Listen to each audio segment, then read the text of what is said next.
Hi hello, ನಾನು ನಿಮ್ಮ smiley Santu. ಏನಪ್ಪ ಅಂತಂದರೆ ಮಾರ್ನಿಂಗೇ ಎದ್ದು ಬೆಳಗ್ಗೆನೆ ಸ್ನಾನ ಮಾಡಿಕೊಂಡು ಎಲ್ಲ ಫ್ರೆಶ್ ಆಗಿ ಪ್ಲಾನ್ ಆಗ್ತಾವೆ ಎಲ್ಲಿಗೆ ಹೋಗೋಣ ಅಂತ. ನಮ್ಮ ಅತ್ತೆ ಮಗಳು, ನಮ್ಮ ವೈಫು, ನಮ್ಮ ಬ್ರದರು, ನಮ್ಮ ಅಜ್ಜಿ ಎಲ್ಲರೂ ನಡ್ರಿ ಬೇಜಾರಾಯ್ತಾಯಿದೆ ಮನೇಲಿ ಅಂತ ಅಂದರು.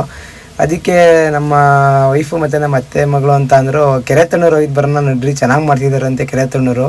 ಒಂದು ಸಲನೂ ನೀವು ಕೆರೆ ತಣ್ಣೂರೇ ತೋರಿಸಿಲ್ಲ ನನಗೆ ಅಂತ ಅಂದರು.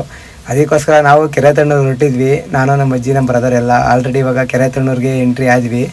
ಮತ್ತು ನಾನು, ನಮ್ಮ ವೈಫು, ನಮ್ಮ ಪಾಪು, ನಮ್ಮ ಬ್ರದರು, ನಮ್ಮ ಅಜ್ಜಿ ಮತ್ತು ನಮ್ಮ ಗಾಡಿಗಳು ಎಲ್ಲ ಕೆರೆ ತಣ್ಣೂರಿಗೆ ಎಂಟ್ರಿ ಕೊಟ್ವಿ. ಇವಾಗ ದೇವಸ್ಥಾನ ಹತ್ರ ಹೋಗ್ತಾಯಿದ್ವಿ. ಮೇಲ್ಗಡೆ ಎಷ್ಟು ಚೆನ್ನಾಗಿ ಮಾಡಿಸಿದ್ದಾರೆ ನೋಡಿ, ಸಖತ್ತಾಗಿ ಮಾಡಿಸಿದ್ದಾರೆ.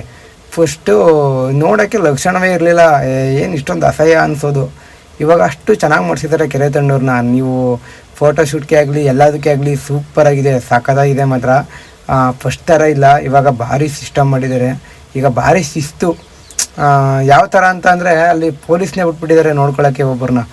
ನಾನು ಮತ್ತು ನಮ್ಮ ವೈಫು ಮತ್ತು ನಮ್ಮ ಪಾಪು ಮತ್ತು ನಮ್ಮ ಅತ್ತೆ ಮಗಳು, ನಮ್ಮ ಅಜ್ಜಿ ಎಲ್ಲ ದೇವಸ್ಥಾನದ ಒಳಗಡೆ ಹೋದೋ ಪೂಜೆ ಗೀಜೆ ಮಾಡಿಕೊಂಡು, ಮತ್ತು ಇಲ್ಲಿ ಅಂಗಡಿ ಹತ್ರ ಎಲ್ಲ ಹೋಗಿ ಜ್ಯೂಸ್ ಗೀಸ್ ಎಲ್ಲ ಕುಡ್ಕೊಂಡು, ಇಲ್ಲೆಲ್ಲ ಕೆರೆ ಎಲ್ಲ ನೋಡಿಕೊಂಡು ಯಾವ ಥರ ಐತೆ ನೋಡಿ ಅಂದ್ಕೊಂಡು, ಈಗ ಅವರ ನಾಮಗೆ ಮೇಲೆ ಇಟ್ಕೊಂಡು ನಮ್ಮ ವೈಫು ಮತ್ತು ನಮ್ಮ ಅತ್ತೆ ಮಗಳು, ನಮ್ಮ ಅಜ್ಜಿ, ನಾನು, ನಮ್ಮ ಪಾಪುಗಳು ಇಲ್ಲೆಲ್ಲ ಫೋಟೋಶೂಟ್ ಮಾಡಿಸ್ತಾಯಿದ್ದಾರೆ.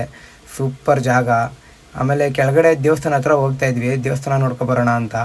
ಇಲ್ಲಿ ಯಾರೋ ಒಬ್ಬರು ಅಜ್ಜಿ ಇದ್ದರು, ಅವರು ದೇವಸ್ಥಾನ ಕ್ಲೋಸ್ ಆಗೈತೆ, 3 ಗಂಟೆ ಮೇಲೆ ಬನ್ನಿ ಅಂತ ಅಂದರು. ಇಲ್ಲಿ ಒಂದು ಕನಕನ ಕಿಂಡಿ ಇದೆ, ಆ ಕಿಂಡಿಲಿ ನೋಡಿ ದೇವ್ರು ಕಾಣಿಸುತ್ತೆ ಅಂತ ಅಂದರು. ಅಲ್ಲಿ ನೋಡಿದ್ರೆ ಈಗ ಕ್ಲೋಸ್ ಮಾಡಿಬಿಟ್ಟಿದ್ದಾರೆ. ಸೂಪರಾಗಿ ಮಾಡಿದ್ದಾರೆ ಕೆರೆ ತಣ್ಣೂರು. ನೀವು ಬಂದು ವಿಸಿಟ್ ಮಾಡಿ. Thank you.